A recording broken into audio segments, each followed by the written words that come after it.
Right sir.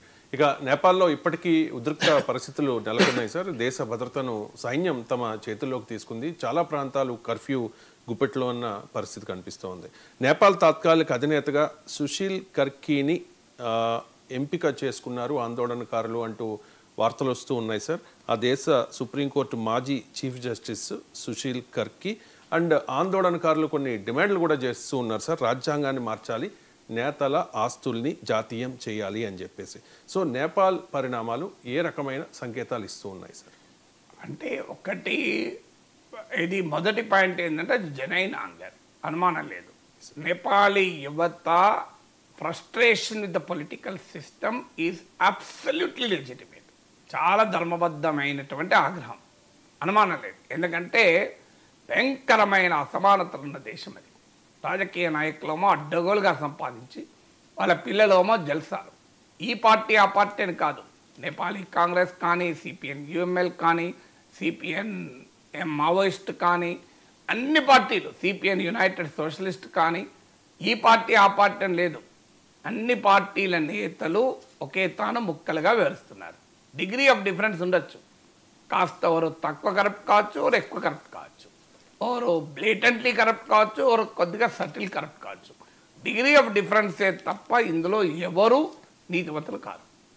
ఇది అందువల్ల ప్రజల కోపం లెజిటిమేట్. ఇప్పటికీ 17 yearsలో 15 ప్రభుత్వాలు మాట్లాడుతున్నాయి. సో నేపాల్ హిస్టరీ అంతా కూడా పోరాటాల చరిత్రే. మీకు 1990sలో ఫస్ట్ టైం రాచరికానికి వ్యతిరేకంగా ప్రజలు తిరగబడ్డారు. దాంతో కాస్త మొనార్కీ సంస్కరించబడింది, సడలించారు. తర్వాత 96 నుంచి 2006 వరకు మావోయిస్టు తిరుగుబాటు జరిగింది. గ్రామసీమల్లో 10 ఏళ్ల పాటు నేపాలీ గ్రామీణ ప్రాంతాలకు ప్రభుత్వం కానీ రాజకీయ పార్టీలు కానీ వెళ్ళలేకపోయాయి. విచిత్రం ఏంటంటే ఇప్పుడు ఆ ప్రచండ అని ఉన్నాడు కదా, ఆయన నాయకత్వంలోనే జరిగింది అది. ఇప్పుడు ఆయన ప్రచండ పైనే తీవ్రమైన ఆరోపణలు, విలాసవంతమైన జీవితాన్ని గడుపుతున్నాడు అని. సో ఆయన నాయకత్వంలో 10 ఏళ్ల పాటు సాయుధ తిరుగుబాటు జరిగింది. అప్పుడు 17,000 మంది చనిపోయారు, వేలాది మంది అదృశ్యమయ్యారు. ఇది 10 ఏళ్ల పాటు నడిచింది. 2006లో రాచరికానికి వ్యతిరేకంగా పెద్ద ఎత్తున ప్రజలు తిరగబడ్డారు. Maoist party Nepal democratic main స్ట్రీమ్లోకి ఎంటర్ అయింది. అన్ని పార్టీలు కలిసి రాచరికానికి వ్యతిరేకంగా పోరాడారు. రాచరికం పోయి ప్రజాస్వామ్యం వచ్చింది. కానీ ఏడాదికో ప్రభుత్వం మారుతుంది.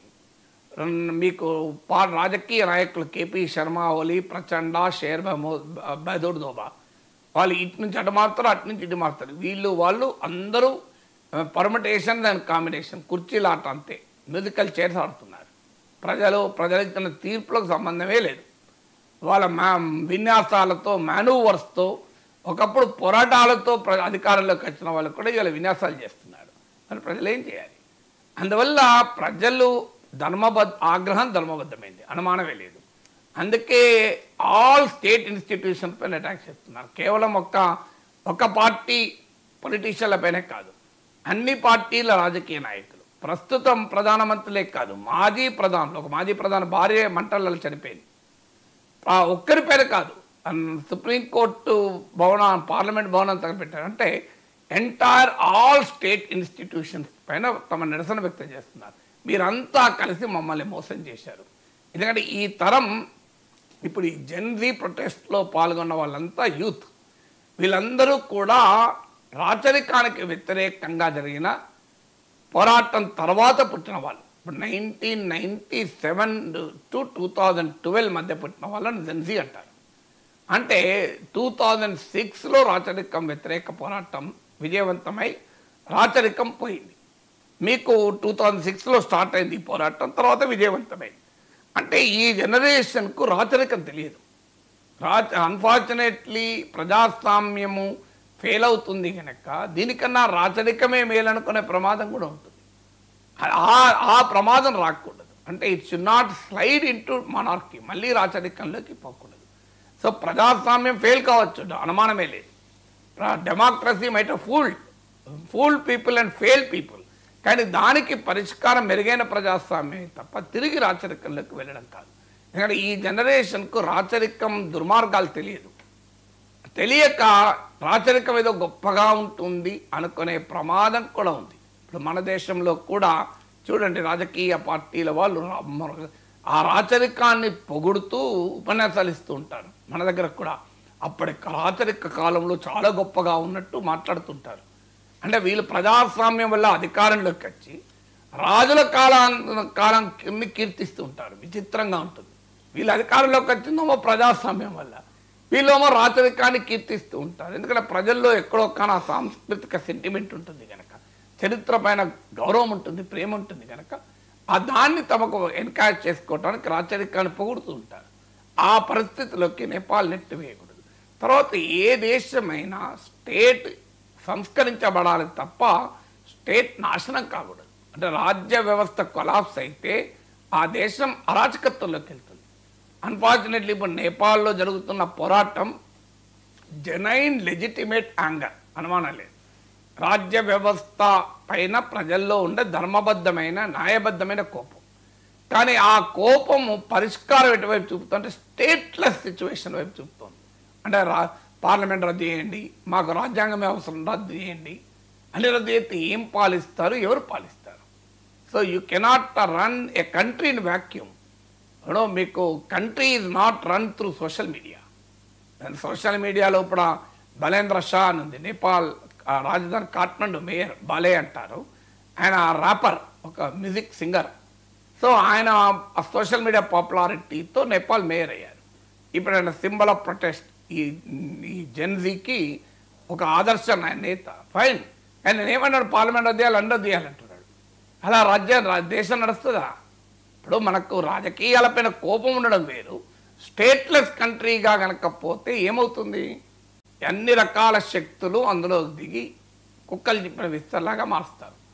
అందువల్ల యూ షుడ్ రిఫార్మ్ వేరు, కొలాప్స్ కావడం వేరు. అందువల్ల నేపాల్ కంప్లీట్గా ఒక అనార్కీలోకి, కంప్లీట్గా ఒక కాన్స్టిట్యూషనల్ వ్యాక్యూమ్లోకి కనుక జారుకుంటే చాలా ప్రమాదకరమైన శక్తులు రంగంలోకి వెళ్ళిపోతాయి. ఆ ప్రొటెస్ట్లో ఉద్యమాల్ని మనం ఆహ్వానించాలి. కానీ లక్ష్యము లేని ఉద్యమం ప్రమాదకరము, నాయకత్వం లేని ఉద్యమం మరింత ప్రమాదకరం. మీకు అందుకే అనుభవం మనకేం చెబుతోంది? ఇప్పుడు బంగ్లాదేశ్ అనుభవం ఏంటి? అది ఇస్లామిస్టులు పైచేయి సాధించారు. అదే శ్రీలంక అనుభవం ఏంటి? ఒక సుస్థిరమైన ప్రభుత్వం వచ్చింది.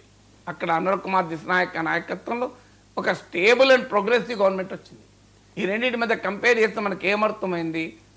బంగ్లాదేశ్ ఇప్పటికీ కూడా అరాచకత్వం. అక్కడ బంగ్లాదేశ్లో షేక్ హసీనాను తరిమి దేశం విడిచిపోయేలా చేశారు.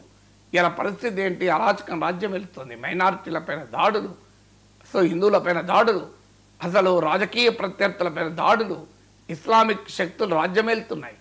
అదే శ్రీలంకలో మీరు గమనించండి, అదే ఉద్యమం ప్రజలు, రాజపక్షాలు ఉరికిరికి తరిమి కొట్టారు. రాజపక్షాలు దేశం విడిచి వెళ్ళిపోయాడు అక్కడ కూడా. కానీ ఇవాళ ఆ పరిస్థితి లేదే, ఇవాళ స్టెబిలిటీ ఉందే. అందువల్ల లక్ష్యం లేని ఉద్యమం, నాయకత్వం లేని ఉద్యమం చాలా గొప్పగా కనబడుతుంది మనకు, కానీ అది ప్రమాదకరము. దానికి అనుభవమే అరబ్ స్ప్రింగ్. అరబ్ స్ప్రింగ్ అని తునీషియా, ఈజిప్ట్లో ఇలాగే ఫేస్బుక్లో ఆర్గనైజ్ అయ్యి పెద్ద ఎత్తున ప్రజలు రోడ్డు మీదకి వచ్చారు. దాంతో చాలామంది అనుకున్నారు అరబ్ దేశాల్లో రాచరిక వ్యవస్థలు కూలిపోతాయి, మత ఛాందస వ్యవస్థలు దెబ్బతింటాయి అనుకున్నారు. ఒక లిబరల్ ఆర్డర్ క్రియేట్ అవుతుంది అనుకున్నారు, కానీ జరగలే. ఈజిప్ట్లో ముస్లిం బ్రదర్హుడ్ బలపడ్డది. అదొక ఇస్లామిక్ మత ఛాందస సంస్థ. అందువల్ల ఎప్పుడు కూడా మనము మార్పు కోరుకోవాలి, కానీ that should be unorganised change. Anarchic change అయితే మంచిది కాదు. అందువల్ల నేపాల్ ప్రజల ఆగ్రహాన్ని, ప్రజాస్వామిక తిరుగుబాటును, అధికార వ్యవస్థలపైన ప్రజల తిరుగుబాటును ఆహ్వానించాలి.